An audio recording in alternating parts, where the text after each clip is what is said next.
我，你干嘛？敢喷我啊！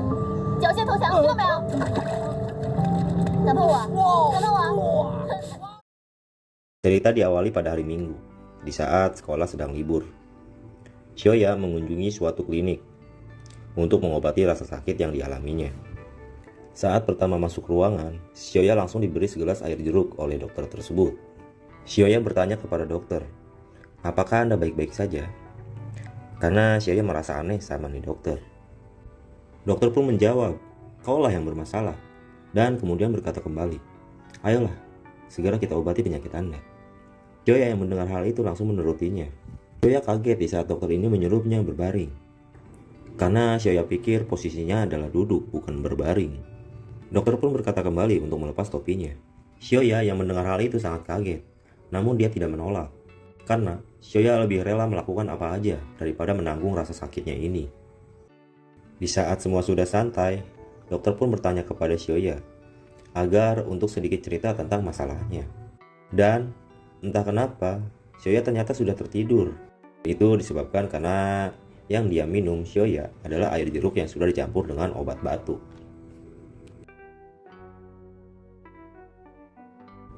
Kemudian, kita menuju dunia lain.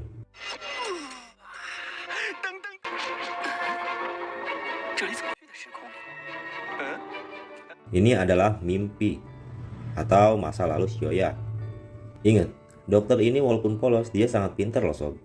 Karena dia tidak percaya sama karakter wanita ini, makanya dia menggunakan cara ini untuk membantu memulihkannya.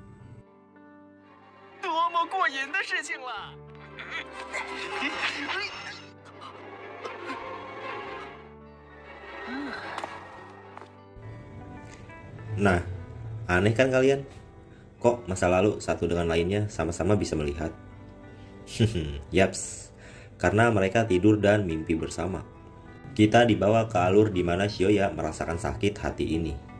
Karena awal dokter tersebut berbuat salah, Xiaoya menghukum dokter tersebut dengan foto bareng bersama dia. Aneh juga ya. Oke, ternyata dia melakukan itu hanya untuk memanasi mantannya itu sob. Jadi, dia kirim foto tersebut ke mantannya. Karena putus cinta alias sedang sakit hati, kita menuju ke taman yuk. Kita curhat-curhat di sana, sepertinya enak. Xiaoya sebenarnya bukan butuh obat, tapi hanya butuh seseorang untuk menemaninya. Dengan Xiaoya mencurahkan isi hatinya kepada dokter tersebut, Xiaoya kini merasa lebih baik dibanding sebelumnya di saat pertama kali datang ke klinik. Mukanya banyak sekali asam jawa. Dan Xiaoya pun sudah mengetahui bahwa dokter ini tidak berpengalaman dalam berpacaran. Entah dari mana, untuk saat ini belum diketahui. Oke, kita coba pulang ke rumah. Dengan melampiaskan rasa sakit di hatinya, untuk menghibur diri, Xiaoya menawari dokter itu untuk membuat permainan. Yang dimana siapa yang kalah dalam permainan ini, dia akan melepas sesuatu yang dipakainya. Permainan pun dimulai.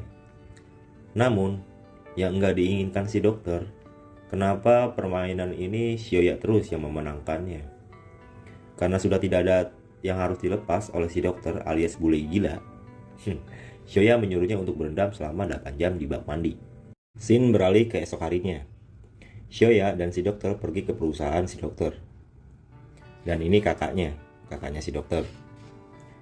Xiaoya sekarang mengetahui ternyata si dokter ini adalah orang kaya.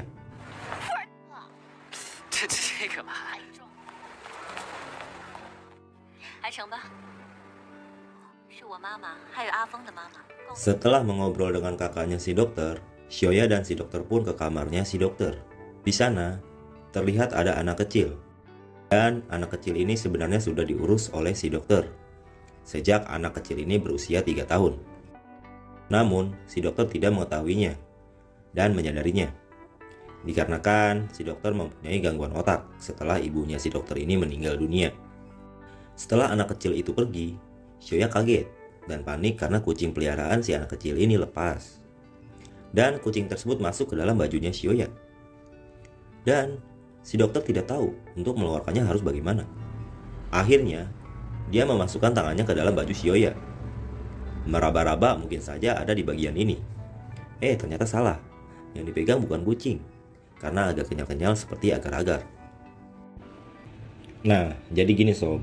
Sebenarnya, Xiaoya ini disuruh oleh kakaknya si dokter untuk menemani si dokter sebelum ajal menjemputnya. Karena si dokter ini belum pernah sama sekali yang namanya berpacaran dan menemukan cinta sejatinya. Karena kakak si dokter ini sangat sayang pada si dokter. Maka dari itu, dia membayar wanita ini untuk menemaninya. Dan syukur alhamdulillah si kakak ini sangat berterima kasih kepada wanita ini apabila adiknya ini atau si dokter ini dapat mencintainya. Ya, karena memang sudah takdir yang menyatukan mereka berdua, hanya awalnya saja nih Xiaoya mau menerima duit dari si kakaknya si dokter.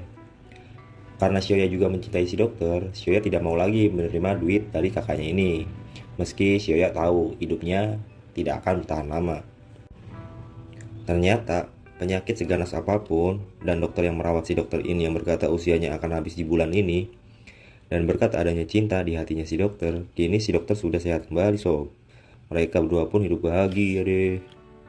Cerita singkat film Psikiater Cinta pun habis. Terima kasih, jangan lupa like, komen, dan subscribe. Bye bye. 敢碰我啊？你干嘛？敢碰我啊？缴械投降，听到没有？敢碰我？敢碰我？